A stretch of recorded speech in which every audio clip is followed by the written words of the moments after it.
नमस्कार. आपण या ठिकाणी बायजाबाई जेऊरमध्ये आलो आहोत. आपल्यासमोर एक दिंडी आहे. दिंडीचे जे मुख्य आहेत ते 2 मिनिटं आपल्याशी संवाद साधताय की एक्झॅक्टली त्यांचा काय अनुभव आहे, आषाढी एकादशीबद्दल त्यांचं काय मत आहे, बोला सर. आज या ठिकाणी चॅनलवाले या ठिकाणी हजर आहेत आणि त्यांना दिंडीबद्दल थोडी माहिती पाहिजे आहे. तरी या ठिकाणी ही दिंडी ज्या ठिकाणी ज्ञानेश्वर माऊलीने ज्ञानेश्वर ग्रंथ लिहिला त्या ठिकाणावरून ही दिंडीचं प्रस्थान झालेलं आहे. या दिंडीचे प्रमुख आणि ज्ञानेश्वर मंदिराचे प्रमुख हरिभक्तपरायण वेदांचार्य देवदासजी महाराज म्हस्के यांच्या आधिपत्याखाली हा दिंडी सोहळा चालू आहे. जवळजवळ मागच्या वर्षापासून हा दिंडी सोहळ्याचं प्रस्थान होत आहे. तरी या दिंडीमध्ये आज जवळजवळ 22 दिंड्या सहभागी झालेल्या आहेत. तरी या ठिकाणी या दिंडीचं वैशिष्ट्य सांगायचं ठरलं तर या दिंडीमध्ये अगदी शिस्त असते, एकदम शिस्तबद्ध ही दिंडी चालते. आणि या दिंडीचा प्रवास 8 तारखेला नेवासा येथून या दिंडीचं प्रस्थान झालेलं आहे आणि आता जवळजवळ 15 दिवसाचा या ठिकाणी या दिंडीचा प्रवास आहे.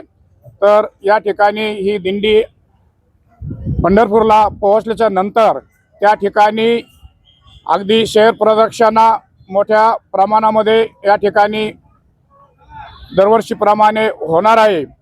तरी या ठिकाणी ज्ञानेश्वर माऊलीचा जयघोष आणि सर्व वारकरी आम्ही सारे आनंदात अगदी 15 दिवस खेळीमेळीत देवदास महाराज म्हस्के यांच्या आधिपत्याखाली अगदी कुणालाही एकमेकाला न दुखवता एका कुटुंबातले असल्यासारखे या ठिकाणी आम्ही 15 दिवस प्रवास करतो.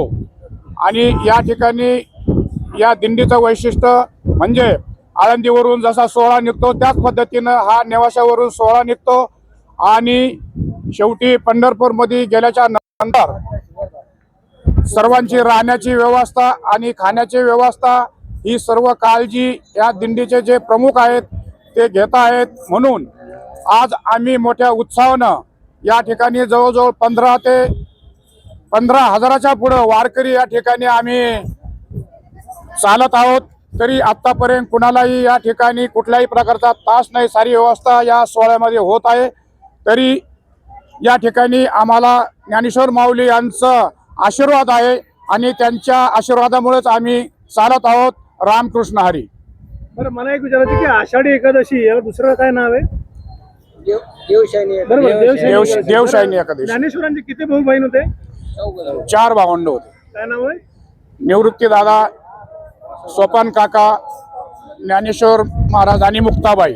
बरं, तुकाराम महाराजांची समाधी स्थळ कुठे आहे? तुकाराम महाराज समाधी स्थळ देहू येथे आहे, आळंदीजवळ. बरं, एकनाथ महाराजांचं समाधी स्थळ कुठे आहे? एकनाथ महाराजाचं स्थळ पैठण मध्ये आहे, संभाजीनगर जिल्ह्यामध्ये. वृक्षवल्ली आम्हासारे कोणी म्हणलेलं आहे? तुकाराम. जे का रंजले गांजे त्यासी म्हणे जो आपले, असं कोणी म्हणलेलं आहे? तुकाराम महाराज. तुकाराम. धन्यवाद. तुम्हाला हार्दिक शुभेच्छा दिंडीच्या. जी आषाढी एकादशी आहे त्याला आपण देवशयनी एकादशी म्हणतो. या दिवसापासून आपले लाडके आणि प्रिय भगवंत विष्णू, पांडुरंग, विठ्ठल हे योगनिद्रेमध्ये जातात 4 महिन्यासाठी. त्याला चातुर्मास असं म्हणतो. आणि कार्तिक एकादशीला परत भगवंत विष्णू जागृत होतात. तोपर्यंत देवाचे देव महादेव सृष्टीचा सांभाळ करतात. तर या ठिकाणी हा जो आहे अत्यंत महत्त्वाचा उत्सव आपण मानतो. भक्तसागर या ठिकाणी जसा पाऊस पडलाय तसा उत्साह सुद्धा सगळ्यांचा वाढलेला आहे, ऊर्जा वाढलेली आहे. तुम्हाला सर्वांना माझ्यातर्फे हार्दिक शुभेच्छा.